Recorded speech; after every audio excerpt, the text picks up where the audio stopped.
Have you ever played hide and seek with a little kid? I mean, a real little kid? When it's obvious where the kid's hiding, but the adults go around saying, "Where's Jimmy? I don't see Jimmy." He's right there. "Where's Jimmy?" Because they don't hide very well. Our son Michael, he used to grab his blanket. He would run and drop in the middle of the room under his blanket, just balled up like this, and think he was hidden. You see, the thing is with little kids is they think that if they can't see you, then you can't see them. And so it's really funny because, they could be totally visible, standing next to a piece of furniture, but their head is turned the opposite way, and they think you can't see them because they can't see you. Well, it seems that some people live like this when it comes to God. They ignore God, or they don't think of God, or they don't believe in God, so they think God is irrelevant or has no bearing on their lives. They'll say, "Well, I don't see God, so he must not see me. I don't pay attention to God, so he must not be paying attention to me. Or I don't believe in God, so he must not exist, and he doesn't matter." The problem with this kind of thinking is that what you think or what you believe doesn't change what is actually true. It doesn't change reality. It's like if you have a hole in your roof, but you don't want to deal with it, so you just say, "Well, I don't have a hole in my roof." And you pretend it's not there, and you ignore it. And then somebody comes over to your house and says, "What's that hole?" "There's no hole there." And then it starts raining on you, and you're like, "There's no hole there." The thing is truth is truth. And so you can't just shut your eyes or turn your head or get under a blanket and say it's not true.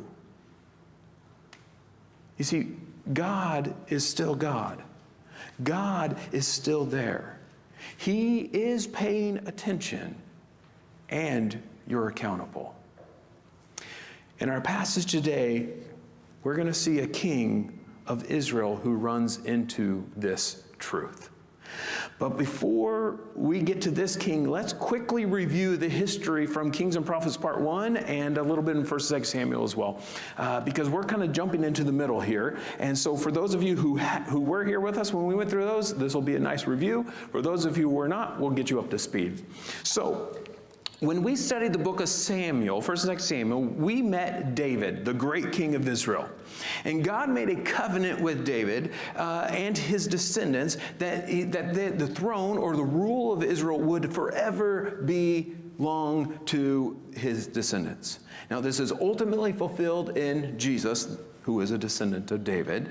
But God also said that if the kings were then faithful to God, that he would bless them and they would be successful as kings and then as a result as a nation.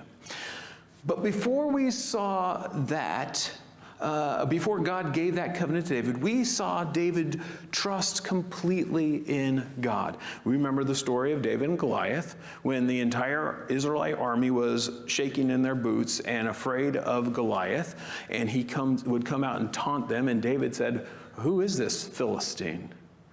Why isn't anyone taking care of him?" And David, in trusting God, went out with a slingshot and 5 stones and took out the giant. He trusted God. And then David became a great warrior, and he had much success in battle because he was trusting God. And then we saw when Saul got jealous and started chasing after him, he ran from Saul, but David was trusting God. And so we saw his struggles, and we saw him rise to power because God chose him to be king, and God established his kingdom. But we also know that David didn't do everything right. He committed some pretty serious sins. But he then confessed his sin, and he sought to be right before God, and he wanted to honor God with his life.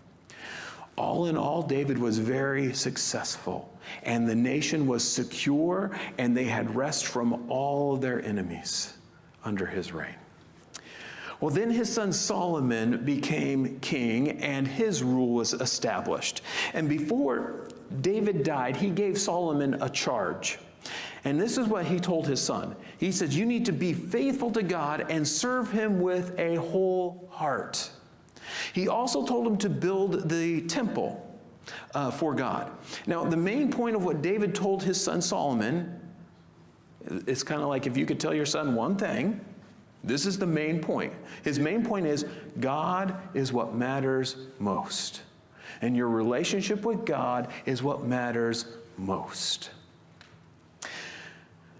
Well, when Solomon was first king, God told Solomon to ask God for whatever he wanted. And you remember, what did Solomon ask for? He asked for wisdom. But wisdom to lead Israel, to lead God's people well. And God was pleased with that request. It was a good, wise, unselfish request. And God said, okay, as a reward for that, I'm going to promise you, I'm going to give you wisdom, but I'm also going to give you wealth, and I'm also going to give you fame. And the thing is, Solomon received those things. Solomon was known all over the world. Rulers came to hear his wisdom. He was very successful in trading and really in all that he did. Israel became extremely wealthy under Solomon, to where there was so much gold and silver. It was almost, we're told that silver was commonplace. And so they were extremely wealthy, extremely successful, because God was blessing Solomon. And he was blessing Solomon because Solomon was faithful and obedient to God. And this blessing of Solomon, the success of Israel, was a testimony to the greatness of God. And so Solomon also built the temple. It was magnificent and ornate, and it was like that in order to represent the greatness of God. And then he dedicated that temple to God. But there were a few choices that he made along the way that were not great. And they brought some problems into his life. And then in his later years, he eventually joined his foreign wives in also worshiping their idols, their false gods. In fact, the word says his wives turned his heart away from God. He was trying to please them rather than trying to please God. Well, as a result of Solomon's unfaithfulness to God, the kingdom or the nation was divided when his son Rehoboam became king. And so now we had the northern kingdom, which was made up the 10 of the tribes of Israel, and that's why it kept the name Israel. And we had the southern kingdom, which was called Judah, because it was made up basically of the tribe of Judah, which is the tribe that David and Solomon were from. And so you had the northern kingdom, Israel, and the southern kingdom, Judah. And though most of the nation was taken away from Solomon's descendants, his descendants would still be king in Judah because of God's promise to David. And so God keeps his promises. Well, in the southern kingdom of Judah, the kings were kind of a mixed bag. You know, there's some good, some bad. The descendants of David and Solomon some of them were faithful to God. Some of them were mostly faithful to God. Some of them were not faithful to God, or mostly not. But they were better than the northern kings. All right. In the northern kingdom, in Israel, you had God had made Jeroboam king. But Jeroboam then immediately introduced idolatry into Israel. Because what he did is he started this kind of new mixed religion, a twisted religion because he took the truth of Yahweh, of the true God, Israel's God, and then he created some idols and said, that's your God. Kind of like saying, that's Yahweh. They were representing their God. And he kind of made this twisting of the true religion of Yahweh. And so he introduced this idolatry. And he also made new temples because he didn't want people going to the south to worship at the right temple. He said, well, if they go down there, I might lose control over them, so let me just make new temples. So very pragmatic reason to do something very wrong. And so he did that, and then all of the kings after Jeroboam followed in his footsteps. They did the same thing. And so the kings got worse and worse and worse. And people in Israel and the kings started worshiping idols, and things were just going downhill. Then we eventually come to Ahab. Ahab was known as the most evil king of Israel. It says that he did more evil than any other. Ahab was married to Jezebel, who was a committed worshiper of the false god Baal. And Ahab joined her in that worship, and together they pushed Baal worship in Israel, and even went so far as to kill the true prophets of God, or the prophets of Yahweh, of the true God.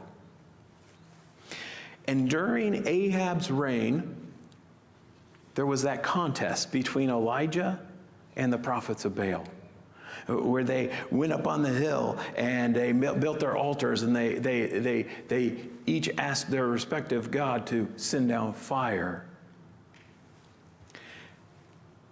Really, this was a contest between Yahweh, the true God, and Baal, the false god.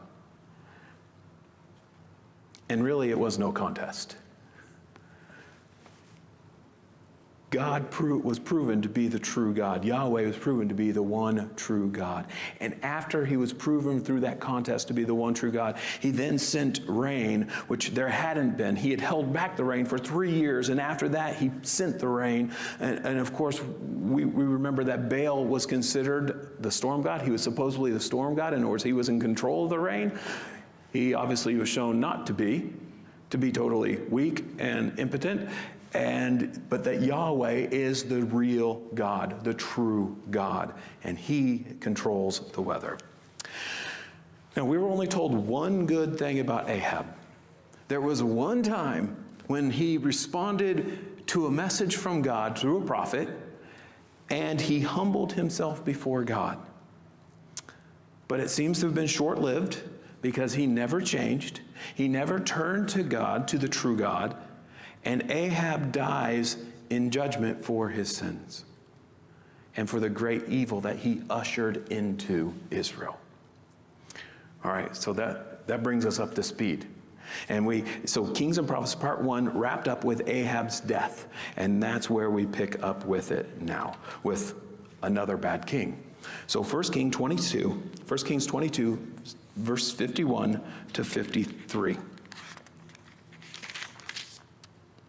It says, Ahaziah, the son of Ahab, began to reign over Israel in Samaria in the 17th year of Jehoshaphat, king of Judah. And he reigned 2 years over Israel. He did what was evil in the sight of the Lord, and walked in the way of his father, and in the way of his mother, and in the way of Jeroboam the son of Nebat, who made Israel to sin. He served Baal and worshipped him, and provoked the Lord, Yahweh, the God of Israel, to anger in every way that his father had done. So we have this little summary of Ahaziah's life. And in the first chapter of 2 Kings that we're going to look at, it tells of one incident from his life. And really, we're told very little about him, just this one incident. And what we are told about him is actually puts the focus on God more than him. You see, this incident will show that God is still the true king and is sovereign over Israel. God is still God. He is the true God. And this truth and God's power and authority are not diminished by the sins of a human king. And so we're introduced to Ahab's son Ahaziah right here. He has replaced his father, but he reigns for only 2 years. We don't know of anything that he accomplished. We're not told anything that he did. We only know that he's a terrible king. Why is he terrible? Because he followed in his evil, idolatrous parents' footsteps. And he didn't follow God. We're told he did eat what was evil in the sight of the Lord, just like his father. And I like how one commentator summed up Ahaziah's life. He said this: in the supreme need of his life, because we're going to see he has a great need, but in the supreme need of his life, he did not seek the real God. That's all we know about him. So that's what we're going to see today. But I want to ask a question. He did not seek the real God. Is that evil? Well, yes. But why is that so bad? Well, it's because he ignored and rejected the one true God and replaced him with a God of his own choosing, of his own making. He gave the honor that was due to God to something else. Now I want you to think back. What was the first commandment? If we're talking about the 10 commandments, what's the first commandment? That's the greatest commandment. The first commandment is, you shall have no other gods before me. In other words, Yahweh is the only God. There is no other true God, and you're to worship only him. And now, what did Jesus say is the greatest commandment? You shall love the Lord your God with all your heart, mind, soul, and strength. You see, it's made clear here that Ahaziah has no regard for God or for his law. Just like his evil father, we're told he served Baal and worshiped him. And this is evil. It's wrong. You see, this is a settled choice in his life. He has a firmly held belief system. But his choice and his belief are wrong and sinful. And they dishonored the true God. See, we need to understand this. People today would try to say, well, if you believe in God and you worship God or living for God, it's just a matter of personal choice. It's just a matter of personal belief. But you know what? That's wrong. That's not true. The truth is the truth. And my choosing not to believe it or to go in a different way doesn't change the truth. And the truth is that there is only one God, and he alone is to be worshiped. And he is to be worshiped. And one other thing about Ahaziah, he was a king in Israel. That means that he, as a king in Israel, he had the responsibility to lead the people in following and obeying God, and in living for God, and in worshiping God. That was his responsibility. He was to point them toward God, not away from God. Point them toward the truth, not away from it. But like Ahab, his father, he led them away from God into idolatry, and he led them in opposing the true God. And in all of this, we're told that he provoked the Lord to anger. He provoked Yahweh to anger. In other words, he invited God's judgment upon himself. And from the little bit that we know of him, that's what he got. So, let's keep reading. And we see that the true God intervenes. 2Kings chapter 1 and verse 1 says, after the death of Ahab, Moab rebelled against Israel. Now, before we're told about the main incident that we're going to hear about, we get this brief statement about Moab. The nation of Moab had been subjected to Israel, and they were required then to bring tribute to the king of Israel. But when Ahab died, Moab, the nation, decided to rebel and try to get away with not bringing tribute anymore, which makes sense. None of us want to give up our stuff to someone else. And so they said, hey, let's try this. And really, this was something that happened quite often in the ancient Near East. When a king died, well, the new king came along, and you're like, he has to prove himself. We're not going to give him our stuff unless he can prove that he's stronger than we are. And so this is what happened. The king had to prove himself. But there's a point being made here in this simple statement. God isn't giving success to Ahaziah. You see, trouble is coming to Ahaziah because of his idolatry and because of his rejection of God. So let's keep reading in verse 2.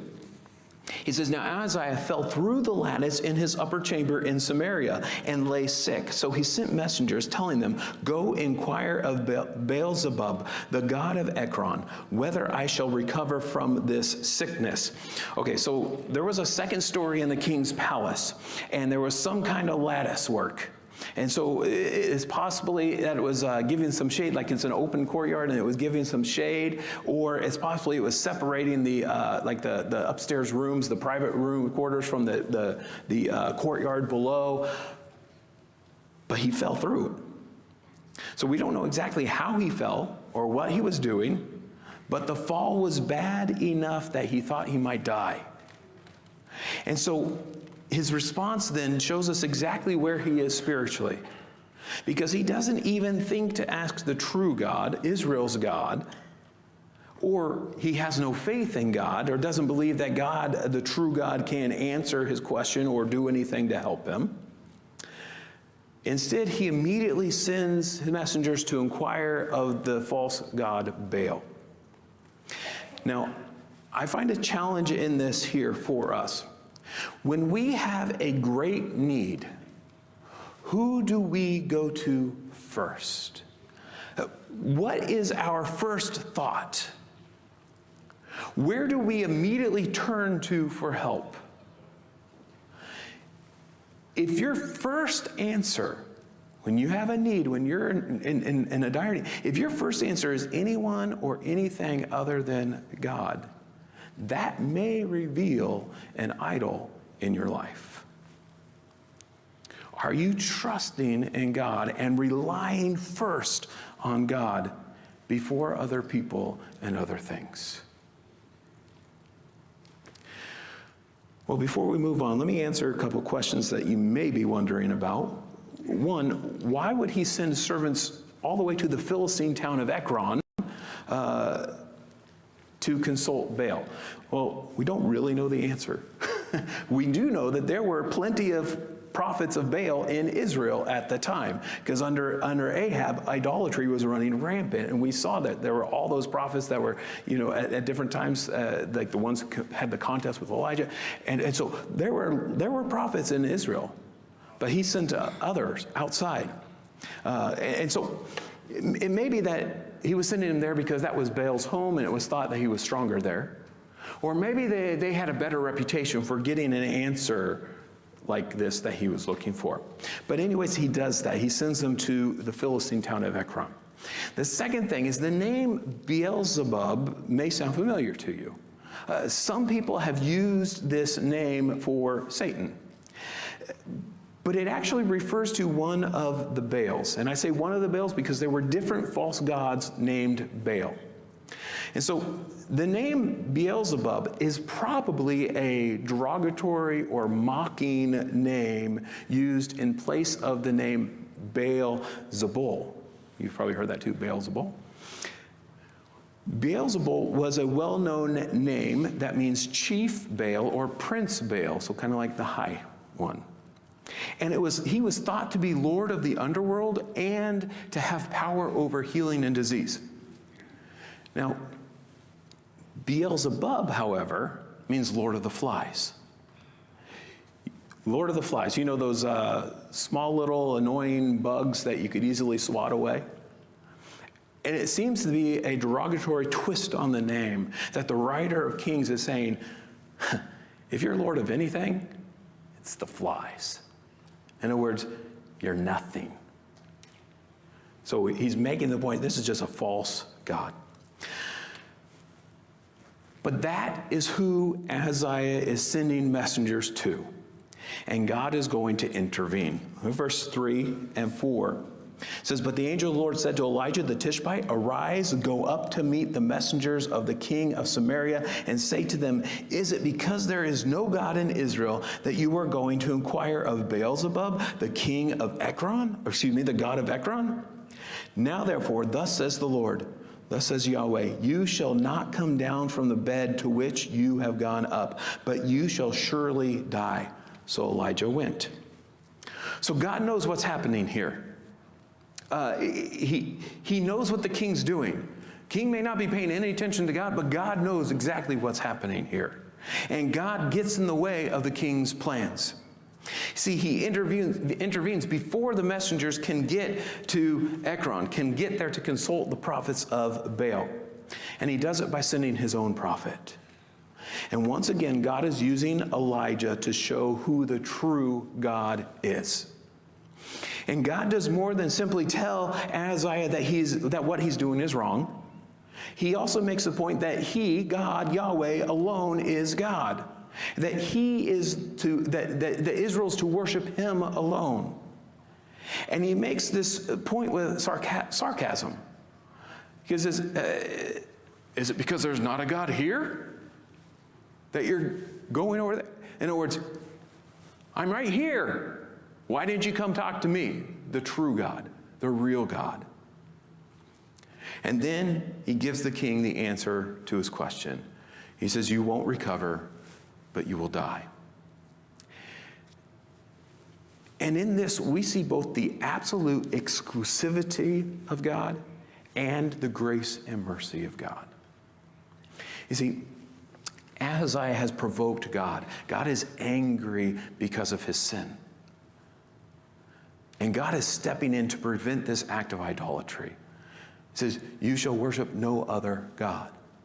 You shall have no other gods before me. You see, if the king is going to get help, it's not going to be the way he had chosen. But God isn't just throwing up a roadblock in front of the king. He's confronting him with the truth, and he's giving him the chance to wake up to the truth and to change his ways and to put his trust in the true God. So he's giving him a chance to do what's right by confronting him here. And if he did do what was right, who knows what God would have done? He possibly could have prolonged his life, possibly could have said, because you have, like he said with Ahab, because you have humbled yourself, I'll prolong your life. It's possible he may have lived. But what we see there is that there is only one God, and we are to worship him alone. And he is gracious and merciful. Verse 5. It says, the messengers returned to the king, and he said to them, why have you returned? And they said to him, there came a man to meet us and said to us, go back to the king who sent you and say to him, thus says the Lord, is it because there is no God in Israel that you are sending to inquire of Baal-zebub, the god of Ekron? Therefore you shall not come down from the bed to which you have gone up, but you shall surely die. He said to them, what kind of man was he who came to meet you and told you these things? They answered him, he wore a garment of hair with a belt of leather about his waist. And he said, it is Elijah the Tishbite. So the messengers go back to the king because they got his answer. But Ahaziah, he knows they haven't been gone long enough to have gone all the way to Philistine and back. And so he's like, why are you back so soon? So they tell him what happened, and Ahaziah hears it. And when he hears it, he's confronted with the message from God. And he immediately suspects that it was Elijah. You see, this is the same type of message that Elijah had given his parents, had given Ahab over and over. Ahab and Elijah had a lot of back and forth. You see, Elijah is a prophet of Yahweh, of the true God, the God of Israel, who was demonstrated to be the true God and in that contest. And by the way, Baal was shown to be nothing because it was shown to be nothing. And then Elijah had told Ahab that, and all of Israel, to get rid of their idols and return to God and to worship only him. In fact, let me read that for you. In 1Kings 18:21, this is just before the contest, as they were all gathering up, Elijah said this to the people of Israel who were there. And Elijah came near to all the people and said, how long will you go limping between two different opinions? If the Lord Yahweh is God, follow him. But if Baal, then follow him. And the people did not answer him a word because they were afraid to say anything. It's kind of like they were going to wait and see. But then God, Yahweh, was proven to be the true God.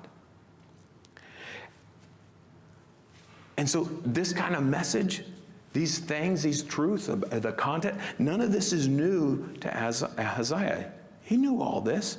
So when he hears the description and he knows that it's Elijah, he says, "It's Elijah." He's not happy. It's not new, but now he is being directly confronted himself with this truth. So at this point, Ahaziah has a chance to respond. He has an opportunity to change his ways, to make different decisions, and to do what's right. But he doesn't. Look at verse 9.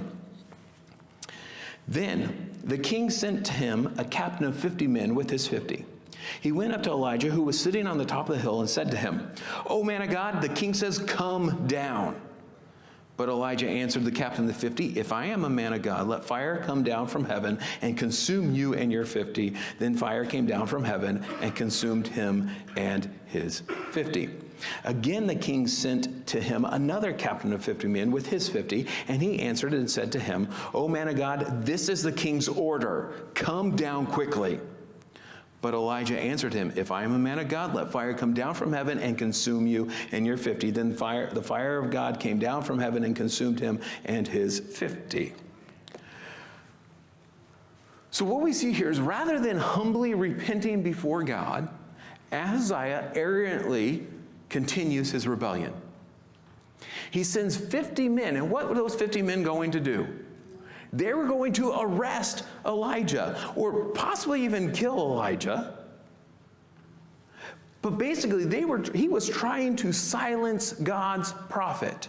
And his thinking is, if I can silence God's prophet, then maybe I can silence God. You see, this suggests that he thinks he can control the prophet. Like, if I arrest him, then I'm in control. He thinks he can control the prophet and therefore control God. Or at least stop him from doing what the prophet has said, what God has said through the prophet. So what we see here is that the king, he's not just attacking Elijah here. This is actually an affront towards God himself. So the captain approaches, this first captain, he approaches, and approaches Elijah and gives Elijah an order. But at the same time, he addresses him as man of God, which is so ironic. Because calling him man of God, he's calling him a prophet. But he's acting as if the prophet has no authority over him. As if the prophet, and therefore God, who he speaks for, has no authority over him. Because he gives this order, this command to him. And Elijah's response, when he says, "If I'm a man of God," Elijah's response is like asking, "So which is true? Who has the authority here, you or God?" And then he proves it. He proves who has the authority. You see, if Elijah is truly speaking for God, the true God, then let fire come down from heaven and consume him. And don't miss the connection here with the earlier event. That contest that we've mentioned a couple times. What did they do? They set up an altar. The prophets of Baal, they cried out to Baal. They danced around all day. They cut themselves. They wore themselves out, and nothing happened. Elijah said, "Cry louder. Maybe he's sleeping. Maybe he's indisposed." Nothing happened. Then Elijah set up his altar. They poured tons of water over it. Elijah said a simple prayer, and God sent down fire and consumed the altar.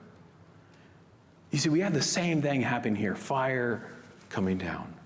It's proving again that God is the true God. In both cases, he is showing in the face of the king's arrogance who the real God is, who truly has power and authority. Well, at this point, Ahaziah learns nothing. He stubbornly maintains his arrogance, and he still refuses to repent, and he sends a second group of 50, and the same thing is repeated, except for one thing. When the captain comes, the command, he gives the command. The command is now not just come down, but come down quickly. So we've added the element of impatience. The arrogance is continuing. Verse 13. Again, the king sent the captain of a third 50 with his 50. And the third captain of the 50 went up and came and fell on his knees before Elijah and entreated him, O man of God, please let my life and the life of these 50 servants of yours be precious in your sight. Behold, fire came down from heaven and consumed the two former captains of 50 men with their 50s. But now let my life be precious in your sight. Then the angel of the Lord said to Elijah, Go down with him, do not be afraid of him. So he arose and went down with him to the king and said to him, Thus says the Lord, because you have sent messengers to inquire of Beelzebub, the god of Ekron, is it because there is no God in Israel to inquire of this word? Therefore you shall not come down from the bed to which you have gone up, but you shall surely die. So from the second time, Ahaziah still learns nothing. He maintains his arrogance and he refuses to repent. He sends a third group, but this captain is wiser than the king. This captain is wiser than the other captains. You see, he recognizes the power and the authority of God, and he humbly approaches the prophet with respect. This is the right response. He learned his lesson.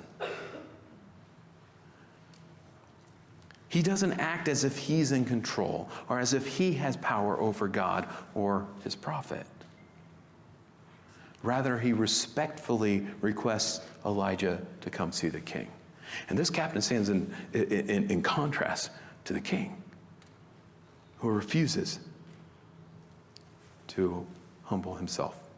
But in response to this man's humility, God tells Elijah to go with him. And so he goes to Ahaziah, and the message is the same. Ahaziah hasn't turned from his rebellious idolatry. He has no remorse for sending to inquire of the false god. He hasn't repented. He hasn't turned to Yahweh, the true God. And so he remains under God's judgment and will surely die. Verse 17. says, so he died according to the word of the Lord that Elijah had spoken. Jehoram, which is his brother, became king in his place in the second year of Jehoram, the son of Jehoshaphat, king of Judah, because Ahaziah had no son. Now the rest of the acts of Ahaziah that he did, are they not written in the book of the Chronicles of the kings of Israel? And so he was told, you shall surely die, and he did. He died just as God said he would. You see, whether Ahaziah or the people of Israel, whether they believed in God or not, whether they submitted to him or not, God is king in Israel.